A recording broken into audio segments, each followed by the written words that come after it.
आज का हमारा टॉपिक है number system, class 9 first chapter. देखिए, नेचुरल नंबर, होल नंबर और इंटीजर, ये सब तो हमने बहुत पहले पढ़ चुका है 5th-6th में। तो हम शुरू करते हैं रैशनल नंबर से।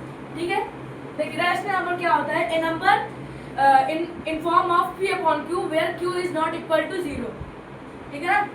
अब ऐसे समझो आप, -3 अपॉन -2 रख लो, -3 अपॉन 2 ये है रैशनल नंबर है। ठीक है ना? अब -3 अपॉन -2 अगर बोलूँ मैं तो ये भी रैशनल नंबर है। आप देखो, आप बोलोगे 2 ये भी रैशनल नंबर है भाई, क्योंकि 2 अपॉन 1, हाँ हमने पढ़ा है ना कि किसी नंबर को 1 से डिवाइड करने पे कोई फर्क नहीं पड़ता, 1 से मल्टीप्लाई करो तो 2 upon 1 is equal to 2 means 2 is a rational number. ठीक है ना? और आप समझो कि कोई भी नंबर बताओ, -3, ठीक है ना? मान लीजिए किसी ने बोला कि -6 अपॉन -4, भाई कुछ भी चलेगा, बस देखो ना वो इंटीजर होना चाहिए नंबर, बस और नंबर इंटीजर होना चाहिए। ठीक, इंटीजर रहना, देखो इंटीजर के अंदर तो नेचुरल नंबर आ गया, होल नंबर आता है, सब आ जाते हैं इंटीजर के अंदर। मतलब है ना, नेचुरल नंबर, होल नंबर, ये दोनों आ जाते हैं इंटीजर के अंदर, इसलिए मैं बोल रहा हूँ इंटीजर नंबर। ठीक है ना? इंटीजर रहना चाहिए बस। अब कुछ ही बोलो, -6 अपॉन -4 भी चलेगा, सब चलेगा, समझे ना? अभी हम आते हैं अपने टॉपिक पे। एक और है, होता है वो इर्रेशनल नंबर। क्या होता है? Irrational number.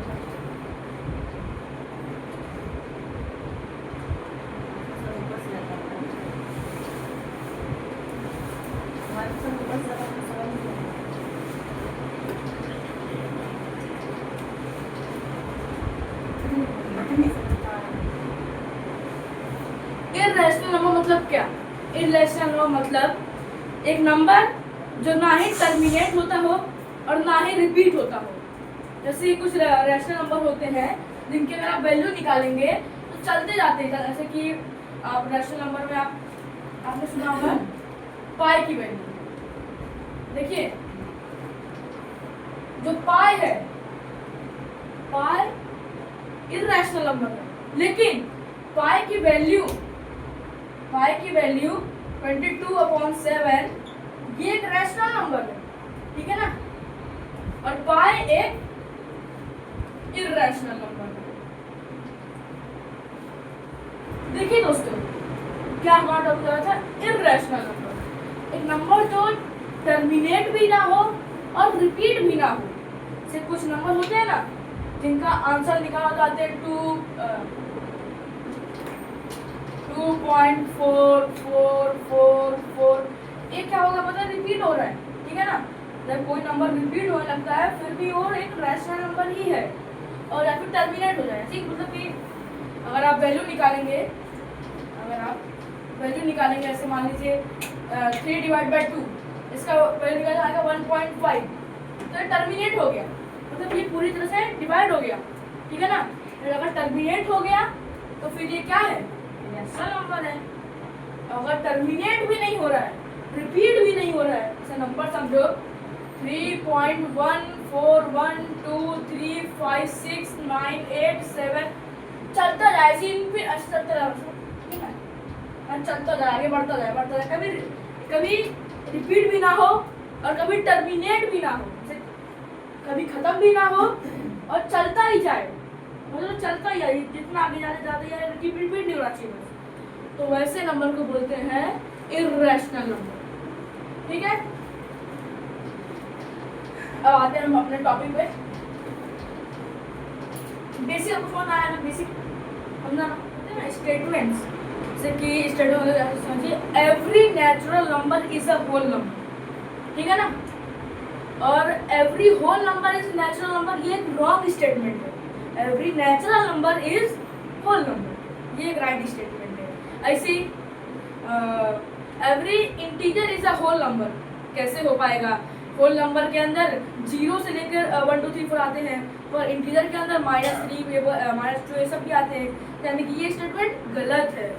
और every rational number is a whole number, every rational number is a whole number, ये भी नहीं होगा। जब इंटीजर ही नहीं हो रहा है होल नंबर के अंदर, तो रैशनल नंबर कैसे होगा? इसलिए ही आपका एक्सरसाइज 1.1 का 4th क्वेश्चन का सिर्फ फर्स्ट वाला जो क्वेश्चन है, every natural number is whole number, सिर्फ ये राइट है, बाकी दोनों गलत। ठीक है ना? 3/5 और एंड क्या बोलो तुमने 3.5 और 4.5 3.5 और 4/5 के बीच में जितने भी रैशनल नंबर आते हैं सब लिखो। भाई लिख देंगे। देखिए कितने रैशनल नंबर निकालने हैं, कितने निकालने हैं 5 बोला, 5 बोला, ठीक है ना। देखो अरे भाई अब इसके बीच में तो आप ढूंढ नहीं पाओगे 5 रैशनल नंबर क्योंकि बहुत छोटा सा है, तो हम इसे बड़ा कर देंगे। यानी कि हमने इसे पढ़ा है डिनोमिनेटर और न्यूमरेटर को सेम नंबर से मल्टीप्लाई करने पे कुछ फर्क नहीं पड़ता फ्रैक्शन, ठीक है ना। देखो और इसे भी उसी तरह से 4/5 को भी 10 से मल्टीप्लाई कर दो, ठीक है ना। तो ये हो जाएगा 30/50 और ये हो जाएगा 40/50। अब तुम्हें दिख रहा है कुछ 30/50 40/50 कुछ नंबर है इसके पीछे? हाँ है ना भाई, 31/50 32/50 33/50 36।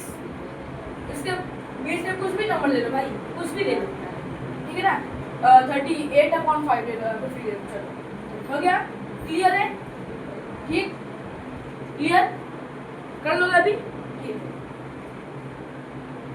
एक और क्वेश्चन मान लीजिए आपको दे दिया गया है यहाँ पे आपके एनसीईआरटी में एक्सरसाइज 1.1 का थर्ड क्वेश्चन नहीं second question NCERT class 9 1.1 exercise. देखिए क्वेश्चन क्या है, क्वेश्चन यही है कि बोला है कि 3 और 4 के बीच में 3 और 4 के बीच में 6 रैशनल नंबर फाइंड करने हैं। 6 रैशनल नंबर। देखो हम 3 को 3/1 लिख सकते हैं और 4 को 4/1 लिख सकते हैं।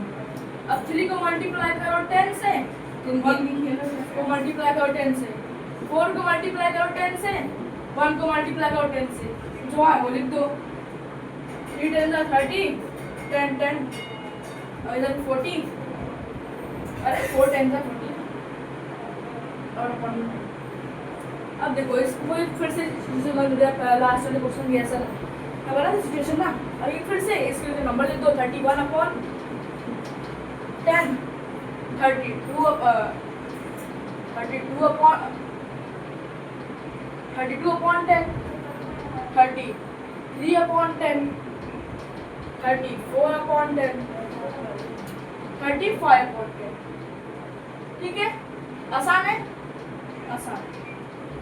ठीक, अब हम बढ़ते हैं कदम आगे। आपको क्वेश्चन पूछ देगा, क्वेश्चन क्या पूछेगा, मान लीजिए बोलेगा कि क्वेश्चन में ये बोलेगा कि आप 0.3 बार इसको फ्रैक्शन बना दो इसका, ठीक है ना, इसका एक फ्रैक्शन बना दो।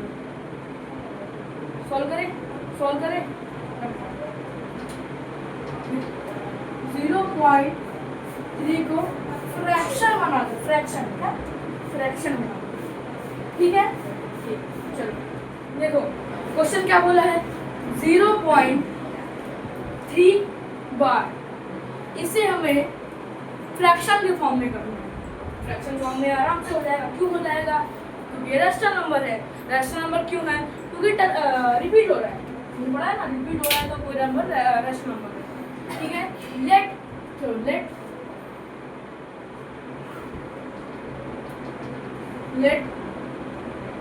the fraction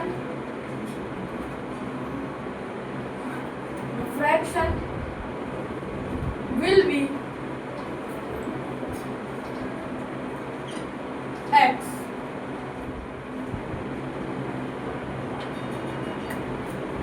means that x is equals to 0.3, ठीक है ना। इसे हम कहते हैं ये फर्स्ट इक्वेशन, ठीक है, हमारा मान लीजिए फर्स्ट इक्वेशन है, ठीक। Now now multiplying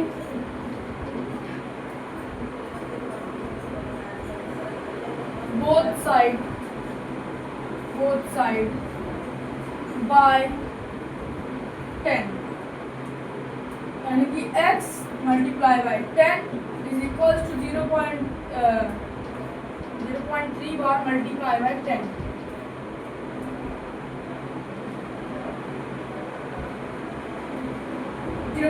multiply by 10, ठीक है ना। अब ये क्या हो जाएगा, ये हो जाएगा 10x इक्वल टू 3.3 बार।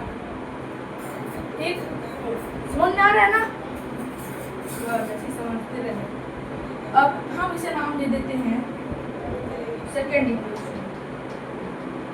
ठीक, सब्ट्रैक्टिंग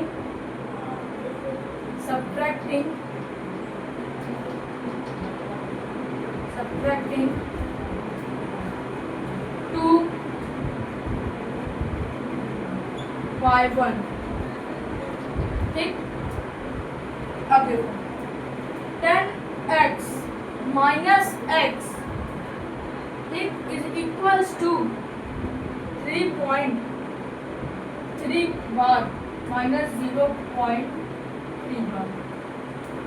इधर क्या आ जाएगा, 9x इक्वल टू 3, फिर x equal to 3/9, hence prove.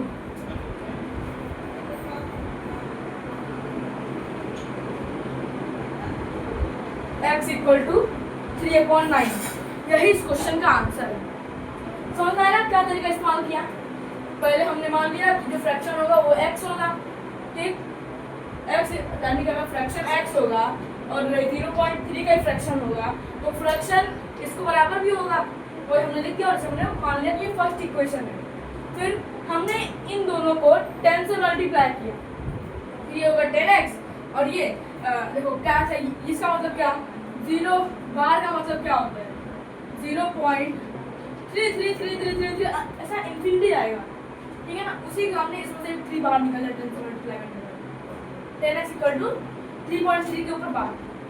अब हमने सेपरेट कर दिया 2 को फ्रॉम 1 से, 10x माइनस x 3.3 माइनस 0.3, यानी कि 9x equal to 3 and x equal to 3/9, यानी कि 3/9 को जब हम डिवाइड करेंगे तो आएगा 0.3 के ऊपर बार। ठीक, समझा? ठीक है दोस्तों, अगर वीडियो अच्छा लगा तो लाइक करें, सब्सक्राइब करें और शेयर करें।